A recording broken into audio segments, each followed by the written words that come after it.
Amazon जंगल के बारे में चौंका देने वाले पुरस्कार राज। प्यारे दोस्तों, अमेज़न जमीन का सबसे बड़ा जंगल नहीं बल्कि एक ऐसा पुरस्कार राज है जो आज तक साइंसदानों को भी हैरान किए हुए है। यही जंगल पूरी दुनिया की ऑक्सीजन का 20% पैदा करता है, इसलिए इसे जमीन के फेफड़े बल्कि दुनिया का सबसे बड़ा एसी भी कहा जाता है। ये कोई आम जंगल नहीं, ये 5.5 करोड़ साल पुराना है, यानी इंसान के वजूद में आने से भी करोड़ों साल पहले से ये जमीन पर सांस ले रहा है। और सबसे हैरानकुन बात, यहाँ दरख्त सिर्फ खड़े नहीं रहते बल्कि आहिस्ता आहिस्ता चलते भी हैं। जी हाँ, अपनी जड़ों के सहारे ये दरख्त एक जगह से दूसरी जगह मुंतकिल हो जाते हैं। ये राज आज भी साइंसदानों को हैरान किए हुए है।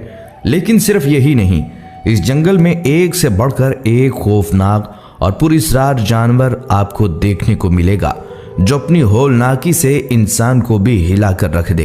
दुनिया के सबसे बड़े सांप इसी जंगल में पाए जाते हैं। और हाँ, बॉलीवुड की कई मशहूर फिल्मों में अमेज़न के खतरात को दिखाया गया है। हकीकत यह है कि इस जंगल में अकेले जाना गोया मौत को दावत देने के बराबर है। दोस्तों, इस वीडियो का कोई भी सीन मिस मत कीजिएगा वरना मजा आधा रह जाएगा। माहिरीन का दावा है कि अमेज़न के जंगल में 4 अरब से ज्यादा दरख्त खड़े हैं। और हैरत अंगेज बात यह है कि ये दरख्त अकेले नहीं रहते बल्कि अपनी जड़ों और शाखों के जरिए एक दूसरे से जुड़े होते हैं, जैसे कोई जिंदा नेटवर्क हो। यहाँ के दरख्त इतने बुलंद और उनके पत्ते इतने चौड़े हैं कि सूरज की रोशनी जमीन तक नहीं पहुंच पाती। दिन के वक्त भी घुप अंधेरा छाया रहता है और जब बारिश बरसती है तो कतरे ऊपर से जमीन तक आने में पूरे 10 मिनट लगा देते हैं। अब जरा ध्यान दीजिए, इस जंगल का रकबा 5.5 मिलियन मुरब्बा किलोमीटर है, यानी अगर पाकिस्तान जैसे 20 मुल्कों को भी इकट्ठा कर दिया जाए तब भी अमेज़न इन सब से बड़ा निकलेगा।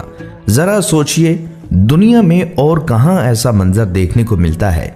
यहाँ ऐसी नदियां बहती हैं जो सोने की तरह दमकती हैं, जैसे जमीन अपनी दौलत और अपने राज खुद जाहिर कर रही हो। दोस्तों, तहकीक बताती है कि तकरीबन 2500 साल पहले इसी जंगल के अंदर एक कदीम और अजीम शहर आबाद था जिसे गार्डन सिटी कहा जाता है। ये कोई आम बस्ती नहीं थी बल्कि अमेज़न के दिल में एक मुकम्मल तहजीब बस्ती थी। यहाँ बाकायदा सड़कें थी, बुलंद इमारतें खड़ी थीं और एक मुनज़्ज़म निज़ाम मौजूद था। लेकिन फिर एक तबाहकुन आतिश फिशां फटा और ये सारी तहजीब जमीन के नीचे दफन हो गई। आज वो शहर सिर्फ खंडरात